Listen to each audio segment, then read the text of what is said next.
Hello friends, welcome to IAS PCS केंद्र। Friends, ये 100 page notes series का L13th video है, अर्थात लेक्चर 13th है। इसके पहले टोटल 12 लेक्चर्स, छोटे छोटे लेक्चर्स हो चुके हैं, जिनमें पूरी की पूरी हिस्ट्री कंप्लीट हो चुकी है। प्राचीन, मध्यकालीन और आधुनिक तीनों की तीनों हिस्ट्री कंप्लीट हो चुकी है, और उनके PDF को भी मैंने टेलीग्राम चैनल पर प्रोवाइड कर दिया है। तो अगर आपने उन वीडियोज को नहीं देखा है तो डिस्क्रिप्शन बॉक्स में लिंक दिया हुआ है, आप वहां से जाकर ज़रूर देख सकते हैं। अभी हम बायोलॉजी देख रहे हैं। इस वीडियो को देखने के बाद मेरी गारंटी है कि एक शानदार रिवीजन तो होगा ही, साथ ही आप एक अलग ही कॉन्फिडेंस लेवल पर पहुंच जाएंगे, जिससे क्या होगा कि आप अभी जिस स्थिति में हैं, मतलब जितने क्वेश्चंस करने की स्थिति में अभी हैं, इससे ज़्यादा क्वेश्चंस आप एग्जाम में कर पाएंगे इस वीडियो को देखने के बाद। ठीक है, तो चलिए बिना किसी देरी के इस वीडियो को शुरू करते हैं। देख लीजिए, सबसे पहले तो एक मिनट, मैंने पोषक पदार्थ के बारे में पिछले वीडियो में बताया था। एक दो छोटे छोटे वीडियो हुए हैं बायो के, तो उनको भी देख सकते हैं। इसमें most of the part cover हो जाए, मतलब साइंस का कवर हो जाएगा, बायो कंप्लीट ही हो जाएगा लगभग इसमें। देखिए, इसके पहले वाले वीडियो में मैंने पोषक पदार्थ की बात की थी। पोषक पदार्थ में क्या क्या आते हैं, जैसे हो गया कार्बोहाइड्रेट, ठीक है ना, पूरा नहीं लिख रहा मैं, प्रोटीन, वसा, विटामिन, जल, लवण, ठीक ना। तो कार्बोहाइड्रेट, प्रोटीन, वसा को देख लिया था, हमें इसमें विटामिन देखना है। और मैंने वहाँ क्या बताया था कि कार्बोहाइड्रेट, प्रोटीन और वसा जो है ना, ये ऊर्जा प्रदान करते हैं शरीर को, लेकिन विटामिन कोई ऊर्जा प्रदान नहीं करता है, ठीक है ना।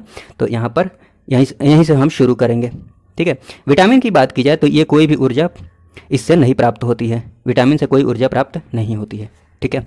हाँ, विटामिन के जो खोज करता है वो ध्यान में आप रख सकते हैं, फंक, ठीक। एक बात को आप ज़रूर ध्यान में रखिएगा, ये इंपॉर्टेंट है इसलिए मैं बता रहा हूँ, काफ़ी इंपॉर्टेंट है। Vitamin A, B, C, D, E, K, ठीक है ना, A, B, C, D, E, K। तो इसमें जो है ये BC जो है ना, ये वसा में घुलनशील नहीं है, ठीक। तो किस में घुलनशील होगा, ये जल में। आपको कैसे ध्यान में रखना है कि ये वसा में घुलनशील नहीं है, मैंने उल्टा सोचना है। ऐसा क्यों बोल रहा हूँ, देखिए, आप इसको रट जाते हैं तो फिर चलिए बहुत अच्छी बात है, लेकिन रटने में अगर प्रॉब्लम हो रही है तो ये मेरी बात ध्यान में रखेंगे ना कि उल्टा सोचना है यहाँ पर, तो आसानी से आप सही आंसर्स को टिक लगा पाएंगे अगर इससे रिलेटेड क्वेश्चन आता है तो, ठीक है। क्या ध्यान में रखना है, उल्टा ध्यान में रखना है कि BC जो है ना, ऐसा क्यों बोल रहा हूँ, देखिए ये जो BC है, BC, तो BC को ऐसे पढ़ लीजिए, BC को वसा, BC वसा, BC वसा, एक ही जैसा लग रहा है ना, BC वसा, लेकिन ध्यान में ये रखना है कि BC वसा जैसा लग रहा है लेकिन वसा में घुलनशील नहीं है।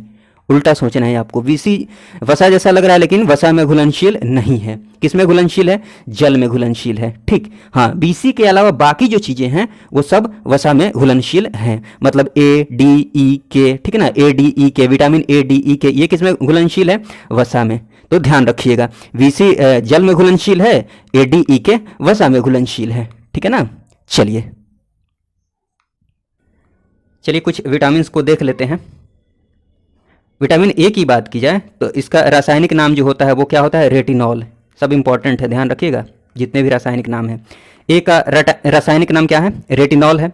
और इसकी कमी से होने वाले जो रोग हैं वो कौन कौन से हैं, रतौंधी, ठीक, आंख से संबंधित है ये, और जीरोफ्थैल्मिया। एक दो बातें ये ध्यान में रखिएगा, ये भी ध्यान में रख सकते हैं, संक्रमण का खतरा बढ़ जाता है विटामिन A की कमी से, ठीक। इसका जो प्रमुख स्रोत है, मुख्य स्रोत है, वो गाजर है, ठीक। हरी सब्जियां, दूध, यकृत, ये देख लीजिएगा, बट गाजर जरूर याद रखिएगा, गाजर जरूर याद रखिएगा, ठीक है। चलिए विटामिन B की बात की जाए, विटामिन B बोले या फिर B1 कहीं कहीं पर, ठीक ना, तो B1 एक ही बात है। विटामिन B की बात की जाए तो इसका रासायनिक नाम क्या होता है, थायमीन, ठीक है। इसकी कमी से कौन सा रोग होता है, बेरीबेरी। तो जो इंपॉर्टेंट बातें हैं ना, उनको मैंने इसमें कवर किया है, ठीक। अब B2 की बात किया जाए, B2, तो इसका रासायनिक नाम क्या है, राइबोफ्लेविन। इसकी कमी से कौन सा रोग होता है, किलोसिस। विटामिन B3 की बात की जाए तो इसका रासायनिक नाम क्या होता है, नियासिन। इसकी कमी से पेलाग्रा, ठीक। विटामिन B6 का रासायनिक नाम भी देख सकते हैं, पायरिडॉक्सिन होता है, ठीक। और फॉलिक अम्ल की बात की जाए तो इसका रासायनिक नाम क्या है, B9 है ये, B9। तो इसका रासायनिक नाम क्या है, फॉलिक अम्ल। इसकी कमी से रक्त क्षीणता, रक्त की कमी, रक्त क्षीणता या फिर वृद्धि जो होती है वो कुंठित हो जाती है।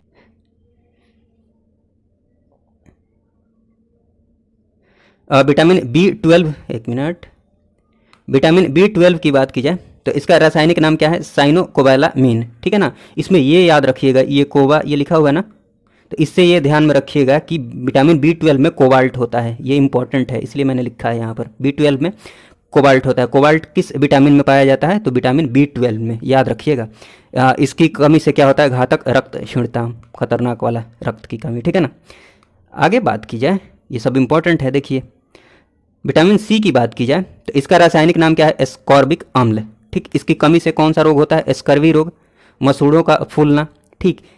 ये इंपॉर्टेंट है कि इसके जो स्रोत हैं ना वो कौन कौन से हैं? खट्टे फल, याद रखिएगा, खट्टे फल, जिसमें ये आंवला हो गया या फिर नींबू वंश के जो भी फल है ना, उनसे विटामिन सी की प्राप्ति होती है, ये जरूर याद रखिएगा, ठीक।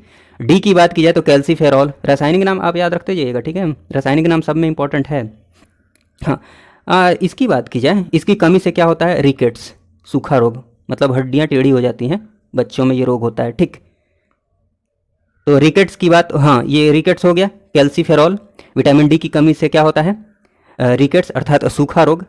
ये इसका जो स्रोत है ना वो थोड़ा सा ध्यान में रख लीजिएगा, मछली का तेल या सूर्य प्रकाश, सनलाइट, ठीक ना, ये ध्यान रखिएगा विटामिन डी के लिए। और विटामिन ई की बात की जाए तो इसका रासायनिक नाम क्या है? टोकोफेरॉल, ठीक। और इसकी कमी से कौन सा रोग होता है? नपुंसकता, ठीक है। और इसके स्रोत की बात की जाए विटामिन ई की तो गेहूं अंकुर तेल, ठीक, व्हीट जम ऑयल। के की बात की जाए तो इसका रासायनिक नाम क्या है? नेफ्थोक्विनोन, ठीक है, नेफ्थोक्विनोन। और इसकी कमी से कौन सा रोग हो जाता है? मतलब क्या प्रॉब्लम आती है? रक्त का थक्का नहीं बनता है, ठीक है ना, रक्त का थक्का नहीं बनता है, ठीक। हाँ, इसके जो स्रोत है ना उसमें अल्फाल्फा हो गया या फिर आंत की बैक्टीरिया हो गई, ठीक है। ये सारी चीज़ें फैक्चुअल चीज़ें थी, ये आप ध्यान में रखेंगे। आगे कुछ चीज़ें ऐसी है जिनको मैं देखिए ये वीडियो रिवीजन के पर्पज़ से बनाया गया है, तो मेरी कोशिश रहेगी कि मैं उतना ही एक्सप्लेन करूँ जितना की ज़रूरत है, और उतना एक्सप्लेन कर दूंगा जितना से आपका काम चल जाएगा अभी, ठीक है। पिछले वीडियो में मैं ये बताना भूल गया था, थोड़ा सा इसको देख लीजिए, इंपॉर्टेंट है। ब्लड ग्रुप्स, देखिए ब्लड ग्रुप्स की बात की जाए, ब्लड ग्रुप ए हो गया, बी हो गया, ओ हो गया, ए बी हो गया, ठीक है। तो इसमें आपको विशेष रूप से जो ध्यान में रखना है वो ये कि जो ओ ब्लड ग्रुप वाले होते हैं ना वो किसी को भी ब्लड दे सकते हैं, किसी भी ग्रुप वाले को, ए वाले को भी दे सकते हैं, बी वाले को भी दे सकते हैं, ठीक है ना, किसी को भी, और खुद वाले को तो दे ही देंगे।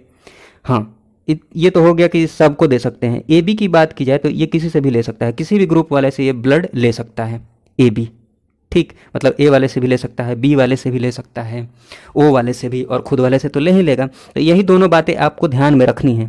बाकी चीज़ें तो आपको समझ में आ ही रहा है कि ए को दे सकता है, बी को दे सकता है, ठीक ना, चाहे बी से लेगा ए से लेगा, ये देने वाली बात आई। तो हाँ, ये अलग बात है कि ए बी किसी से भी ले सकता है, तो ए क्या करेगा? ए को तो दे ही सकता है, फिर ये ए बी को देगा, क्योंकि ए बी किसी से भी ले सकता है। इतना समझ में आपको आ रहा होगा, ठीक है ना। तो चलिए, यहाँ पर दिखाया तो है कि ये जो ओ है ना वो ए को भी दे सकता है, बी को भी दे सकता है, और ए बी को भी दे सकता है, और खुद को तो दे ही देगा, खुद वाले ब्लड ग्रुप वाले को, ठीक है। ए बी की बात की जाए तो ये किसी से भी ले सकता है, ओ वाले से भी ले सकता है, ए वाले से भी ले सकता है, बी वाले से भी ले सकता है, ठीक है। चलिए आगे बात करते हैं पाचन तंत्र की। देखिए ये फ़ोटो बनाने की ज़रूरत थोड़ी सी पड़ती, तो बस इसी में पाचन तंत्र में ही ये फ़ोटो मैंने जीएस दृष्टि का घटना चक्र वाली जो बुक आती है ना उससे ये फ़ोटो लिया है मैंने। बाकी बहुत सी चीज़ें मैंने इसमें ऐड की हैं, इंपॉर्टेंट बातें, ऐसा नहीं कि सेम टू सेम ही है, ठीक है ना। तो पाचन तंत्र थोड़ा सा इसमें से देख लेते हैं।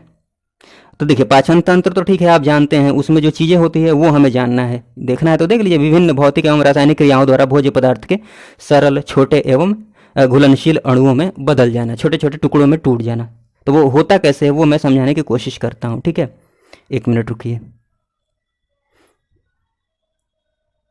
Just wait.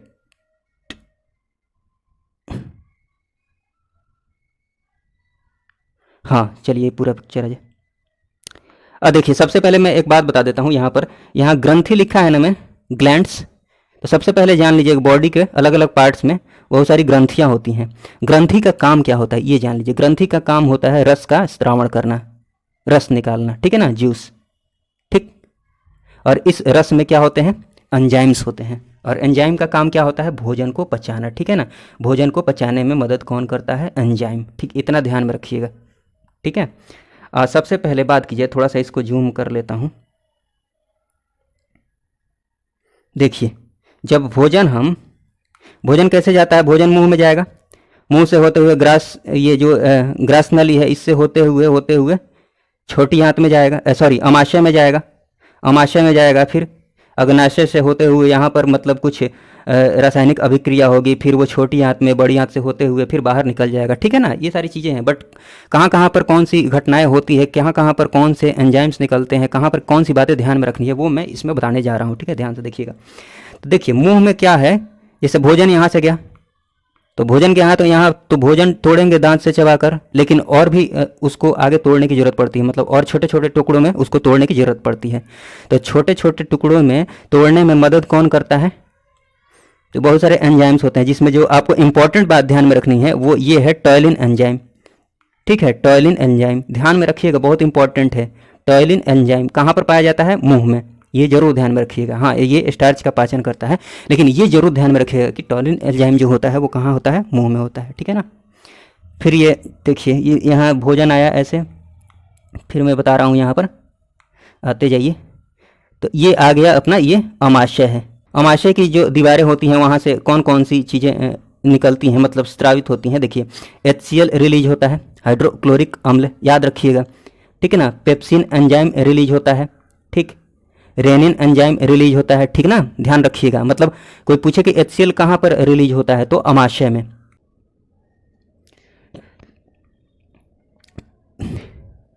फिलहाल तो मैं यही बोलूँगा, नाम ध्यान में रखिए, लेकिन इसके बारे में, पेप्सिन के बारे में आप जान सकते हैं। पेप्सिन का जो काम है वो प्रोटीन का पाचन करना है, ये प्रोटीन को पेप्टोन्स में चेंज कर देता है, ठीक है।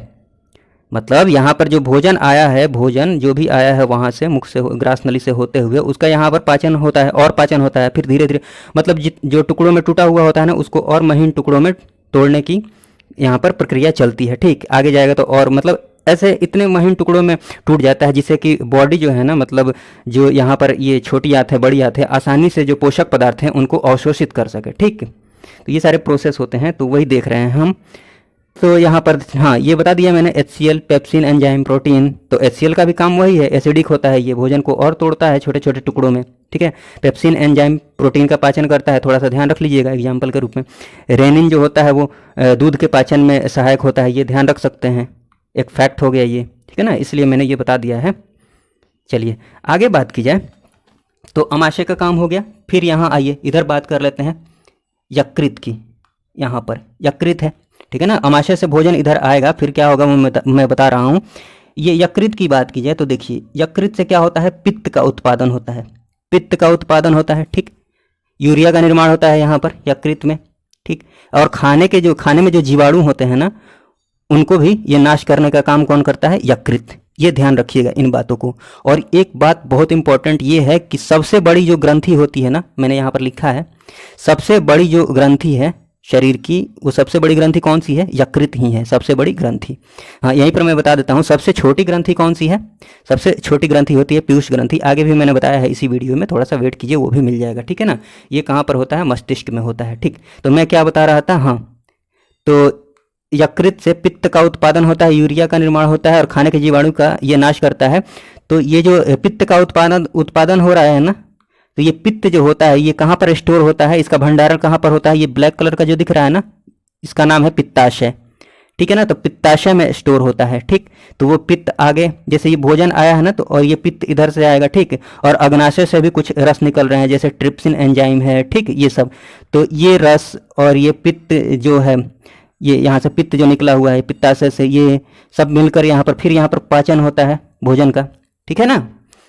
आगे जो भोजन ये अमाशय से आया हुआ था उसका पाचन होता है, फिर वो आगे बढ़ते बढ़ते कहाँ पर चला जाता है, छोटी आंत में चला जाता है, ठीक। मैं आगे बता रहा हूँ, उसको थोड़ा सा देख लीजिए, वो हो चुका है ना।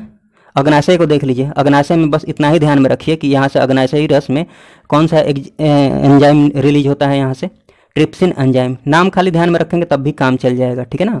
हाँ, यहाँ पर जो प्रोटीन का पाचन हुआ था ना, प्रोटीन से पेप्टॉन्स बना था, फिर पेप्टॉन से वो एमिनो अम्ल में चेंज हो जाता है। तो अगर आपके पास टाइम है तो इन चीज़ों को भी ध्यान में रख सकते हैं, ठीक है ना। हर प्रोसेस में क्या हो रहा है, भोजन और छोटे छोटे टुकड़ों में टूट जा रहा है, और छोटे छोटे, ठीक ना, समझ में आ रहा होगा, ठीक है।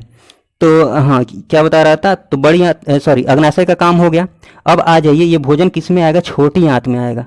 ये भोजन यहाँ से छोटी आंत में आएगा, पीछे से कनेक्ट हुआ, मतलब कनेक्शन है इसका, छोटी आंत में आ जाएगा, ठीक है ना। इसमें दिख नहीं रहा है फोटो में, छोटी आंत में आ जाएगा। और ये ध्यान में रखिएगा कि सबसे ज़्यादा देर तक खाना जो रहता है ना, वो यहीं पर रहता है। क्वेश्चन में पूछेगा कि सबसे ज़्यादा देर तक खाना कहाँ पर रहता है, भोजन कहाँ पर रहता है, तो छोटी आंत में रहता है। बहुत इंपॉर्टेंट बात है, इसमें नहीं लिखा हुआ था, मैंने यहाँ मेंशन कर दिया है, ठीक। हाँ, और कार्बोहाइड्रेट का पाचन, वसा का पाचन, प्रोटीन का, मतलब बचे हुए जो पोषक पदार्थ हैं ना, जितने भी पोषक पदार्थ, उनका अवशोषण हो जाता है कहाँ पर, छोटी आंत में। लेकिन बड़ी आंत में क्या हो जाता है, देखिए ये छोटी आंत से, मैं दिखा देता हूँ मिटाकर, छोटी आंत से ये जो दिख रहा है ना, यहाँ से फिर ये होते हुए बड़ी आंत में, ये बड़ी आंत है, बड़ी आंत में जैसे भोजन होते हुए यहाँ से बाहर निकल जाता है, ठीक है ना, गुदा से। समझ में आ रहा होगा। तो बड़ी आंत में जो अवशोषण होता है, याद रखिएगा किसका अवशोषण होता है, जल का। बड़ी आंत में किसका अवशोषण होता है, जल का अवशोषण होता है, ठीक है ना। तो चलिए, पाचन तंत्र में इन्हीं सारी बातों को आपको ध्यान में रखनी है, ठीक, बहुत इंपॉर्टेंट है। और आप ध्यान में रख भी सकते हैं, बहुत सारी चीज़ें हैं भी नहीं, ठीक है ना। जिनको हाईलाइट किया है ना, उन पर बस आप फोकस कर दीजिए, काम हो जाएगा। चलिए, अब उत्सर्जन तंत्र की बात कर लेते हैं। उत्सर्जन तंत्र, एक्सक्रेटरी सिस्टम। उत्सर्जन तंत्र का काम क्या होता है, शरीर से जो विषैले अपशिष्ट पदार्थ है ना, जिनका अब कोई काम नहीं है, ठीक, उनको क्या कर देना, बाहर निकाल देना। उत्सर्जन तंत्र का काम है शरीर से बाहर निकाल देना, ठीक है ना। जैसे यूरिया को बाहर निकाल देना, अमोनिया हो गया, यूरिक अम्ल हो गया, ये सब अपशिष्ट पदार्थ हो गए, ठीक। हाँ, उत्सर्जी अंग कौन कौन से होते हैं जिनके बारे में जानना है, जैसे किडनी, ठीक, त्वचा, फेफड़ा, यकृत, एक एक करके हम इनको देखते हैं, और जो इंपॉर्टेंट बातें हैं उनको देखेंगे, ठीक है ना। ध्यान से देखिए। वृक्क की बात की जाए, किडनी की बात की जाए, तो इसकी जो वर्किंग यूनिट होती है, संरचनात्मक इकाई होती है, ये याद रख लीजिए, नेफ्रॉन होती है, बहुत इंपॉर्टेंट है। हाँ, वृक्क के बाहरी भाग को क्या बोलते हैं, कॉर्टेक्स बोलते हैं, और भीतरी भाग को क्या बोलते हैं, मेड्यूला बोलते हैं, ठीक है ना। इसका काम क्या होता है वृक्क का, वो देखिए। इसका काम होता है रक्त का शुद्धिकरण, और रक्त के शुद्धिकरण की जो प्रक्रिया होती है उसी को क्या बोला जाता है, डायलिसिस बोला जाता है। ये ध्यान में रखिएगा, रक्त के शुद्धिकरण की प्रक्रिया को डायलिसिस बोलते हैं, ठीक है ना। आखिर शुद्धिकरण करता है कैसे है, देखिए, रक्त में से अनावश्यक पदार्थों को फिल्टर करके कुछ पानी के साथ यूरिन के फॉर्म में शरीर से बाहर निकाल देता है, ठीक है ना। आ रहा होगा समझ में। हाँ, यूरिन की बात आई है तो थोड़ा सा यूरिन के बारे में जान लीजिए। यूरिन की बात की जाए तो इसकी पीएच वैल्यू याद रख लीजिए, बीपीएससी पीएच वैल्यू बहुत पूछते रहती है, ठीक ना। तो केमिस्ट्री में हम पीएच वैल्यू देख लेंगे जो इंपॉर्टेंट है, ठीक। तो पीएच वैल्यू 6 होती है, यहाँ पर ध्यान रख लीजिए यूरिन की। हाँ, इसका जो हल्का पीला रंग होता है ना, इंपॉर्टेंट है, याद रखिएगा, वो किसकी वजह से होता है, यूरोक्रोम की वजह से। यूरोक्रोम या से येलो याद रख सकते हैं, जैसे भी मन करे वैसे ध्यान रख लीजिए, या फिर याद कर लीजिए, यूरोक्रोम की वजह से, ठीक। हाँ, यूरिन में 95% पानी होता है, 2.7% यूरिया होता है, लवण, यूरिक अम्ल, ये सब होते हैं, ठीक है ना, यूरिन में।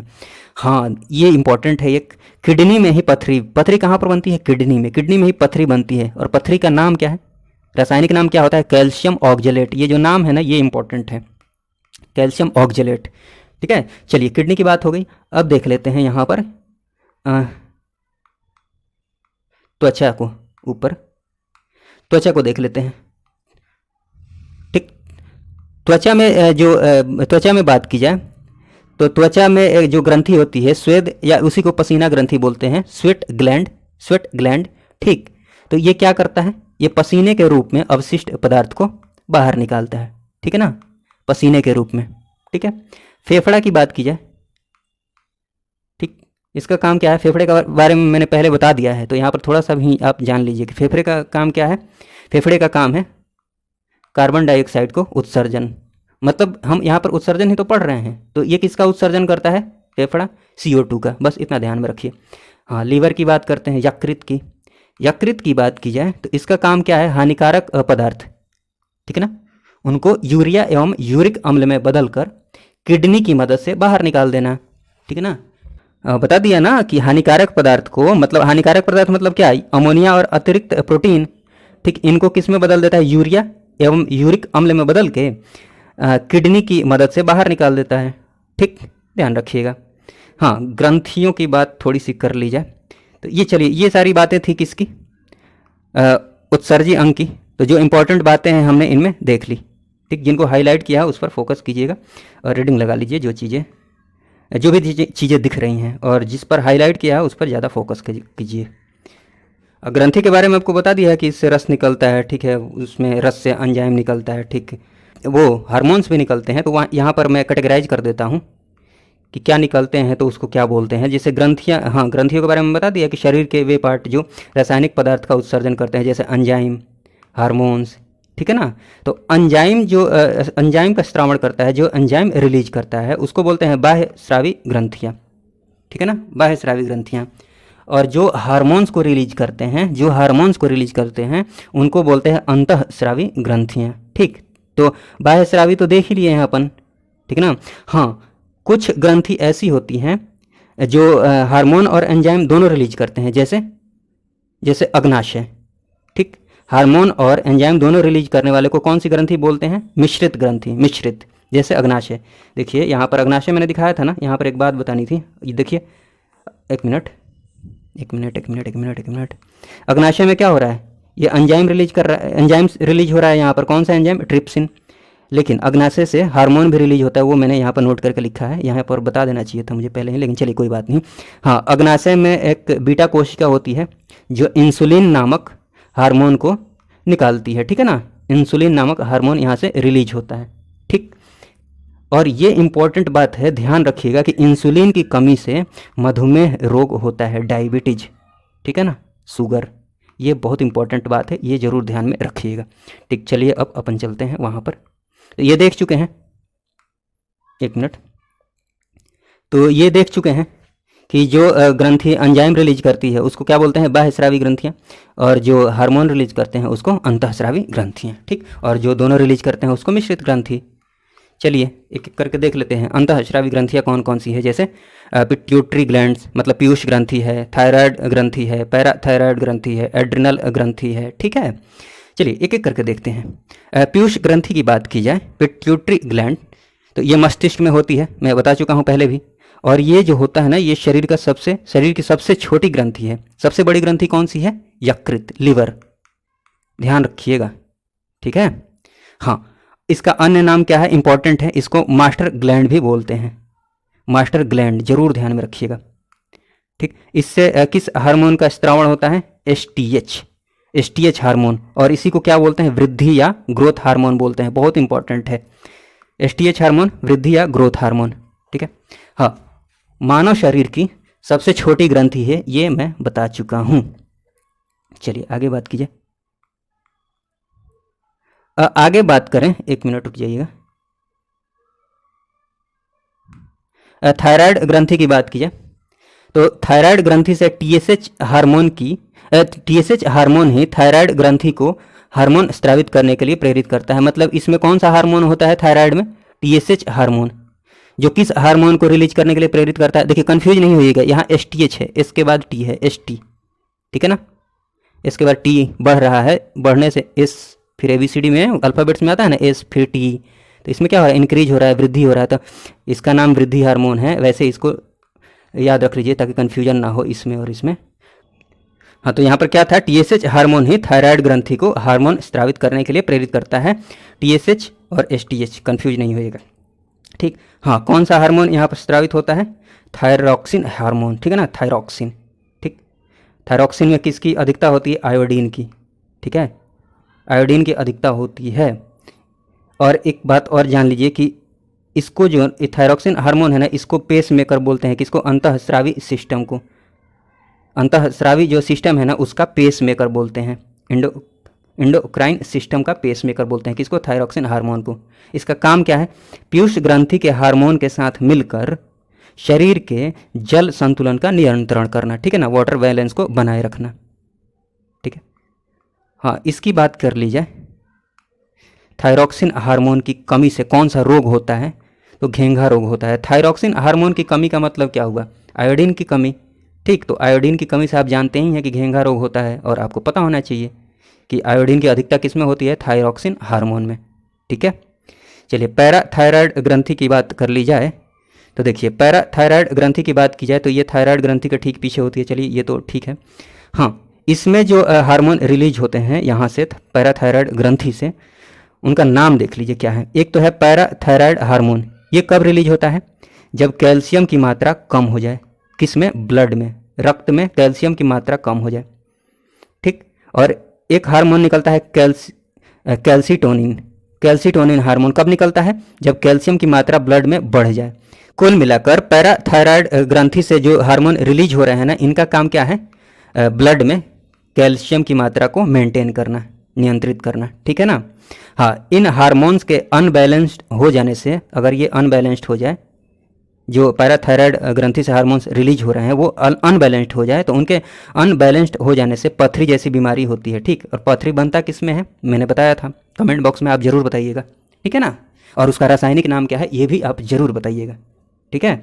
थायराइड ग्रंथि में एक और बात ध्यान में रख लीजिए, ये शरीर की सबसे बड़ी अंतःस्रावी ग्रंथि है, ठीक है ना। अंतःस्रावी ग्रंथि, सबसे बड़ी अंतःस्रावी, कंफ्यूज नहीं होइएगा। सबसे बड़ी ग्रंथि कौन सी है? यकृत, ठीक, लिवर। सबसे छोटी पीयूष ग्रंथि, पीयूष ग्रंथि। लेकिन सबसे बड़ी अंतःस्रावी ग्रंथि की बात की जाए तो वो है थायराइड ग्रंथि, और सबसे बड़ी ग्रंथि की बात की जाए तो वो है यकृत, और सबसे छोटी ग्रंथि की बात की जाए तो वो है पीयूष ग्रंथि। कन्फ्यूज नहीं होइएगा, ठीक है। इसके बाद मुझे थोड़ा सा पादप के बारे में, मतलब जो मानव संबंधी जीव विज्ञान है उसको तो मैंने पूरा कवर कर दिया है, ठीक है ना, लगभग पूरा कवर कर दिया है। बस थोड़ा सा रोग बच रहा है। रोग मतलब कौन से रोग विषाणु की वजह से होते हैं, कौन से रोग जीवाणु की वजह से होते हैं, कौन से कवक की वजह से होते हैं, ठीक है, ये सारी बातें हैं। और प्रकाश संश्लेषण में 2-3 बातें हैं, 2-4 बातें वो हैं। और एक कोशिका के बारे में थोड़ा सा बता देना है, मतलब 1 से 2 पेज का काम और है, ठीक। उसके बाद पूरे का पूरा जो जीव विज्ञान है वो कंप्लीट हो जाएगा, ठीक। अगले वीडियो में ये कवर कर दूंगा, ठीक है ना। आज या फिर कल पक्का ये वीडियो आ जाएगा। और इसी वीडियो में मैं केमिस्ट्री भी इंक्लूड कर दूंगा, मतलब आधी केमिस्ट्री कोशिश करूंगा कि उसमें कवर हो जाए, ठीक, ठीक है ना। और मैं लेकिन उसके पहले देखिए, मैं बहुत कम ही बोलता हूँ, लाइक कीजिए, कमेंट कीजिए, लेकिन इसमें मैं बोल रहा हूँ कि आप ज़्यादा से ज़्यादा लाइक कीजिए और कमेंट कीजिए, ताकि आगे जो आगे आने वाला वीडियो है उसको बनाने का मोटिवेशन मिले, ठीक है ना। तो चलिए, इस वीडियो को देखने के लिए आपका बहुत बहुत धन्यवाद। जय हिंद, जय भारत।